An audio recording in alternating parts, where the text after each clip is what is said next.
cabinetry. And we went with a countertop that's meant to look like marble. It is a quartz.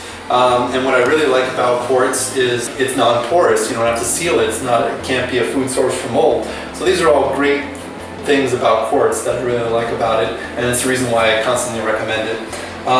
We went with a quartz countertop, and we did an OG square edge profile, and then we did a square polished 3-inch backsplash. So it's nice to have some type of backsplash. You don't need 6-inch, the big chunky 6-inch splashes. You can do a little dainty 3-inch splash. Looks a lot better, and it protects the wall just as good. The customer provided us with these really cool beaded glass mirrors, and I really just think they add a good design to the space. We went with a wall sconce on the side of the mirror and gave it its own switch. So that way, didn't get it right. That way you can have some different lighting options, which is kind of nice. This gives you a little more like nighttime feel. You can use it as a nightlight, things like that. And then when you come in and you want to get ready in the morning, then you go to your traditional downlight that's over the mirror. This is also the same series as the faucet is, so it's all coordinating and matches. And it's in the same finish as well.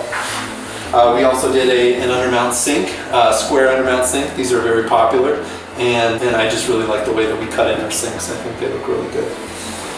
For the shower, we did a 12 by 24 porcelain tile. This is actually a commercially rated porcelain tile. It has a polished finish on it, and it's commercially rated, so that means it's really durable stuff. And it is meant to look like creme marfil, and it really looks like creme marfil. I mean, really looks like it. It's like as if you took a picture of it and printed it on a piece of tile. And that's exactly what they do. They take a picture of real marble and they print it on tile.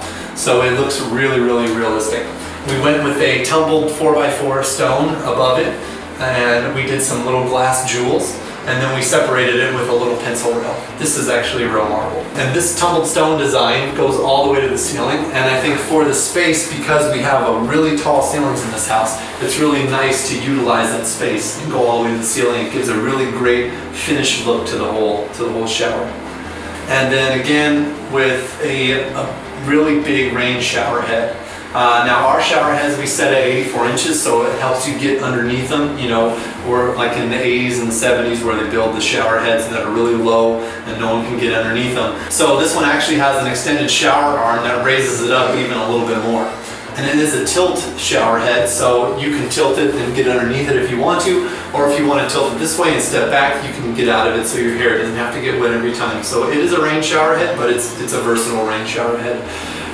We did a niche here for the products, and we put a shelf here made of the quartz material. And this actually gives you an extra inch of space, which is nice.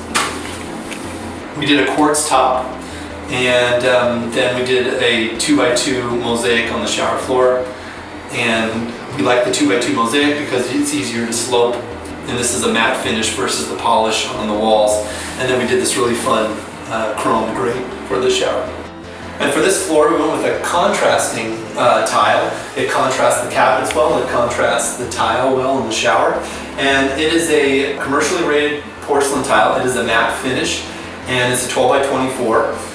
So we can lay it in the staggered pattern that you see, if you can see it. What I like about it is that it looks kind of like a vein cut travertine mixed with wood.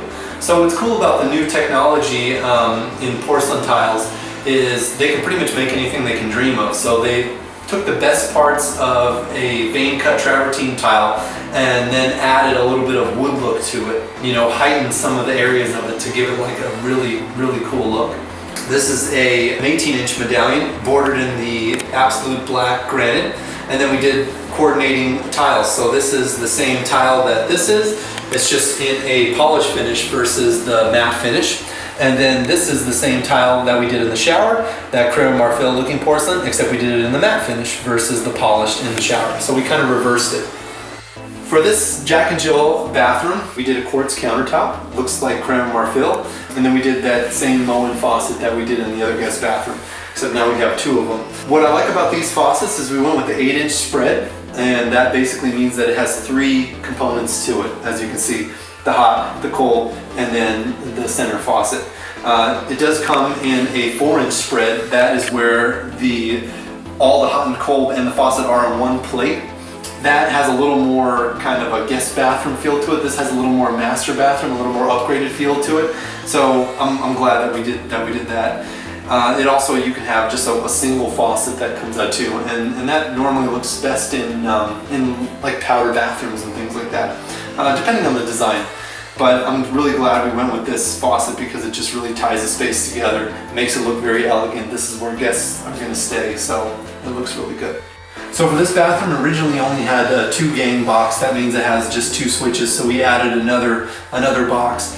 So this is what's called the 3-gang box, and this just gives you more lighting options. So we have the vanity lights overhead, we have another overhead light, and then we have a separate switch for the fan.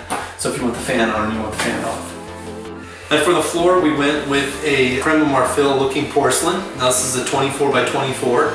It is a matte finish, and then accented it with a polished porcelain tile.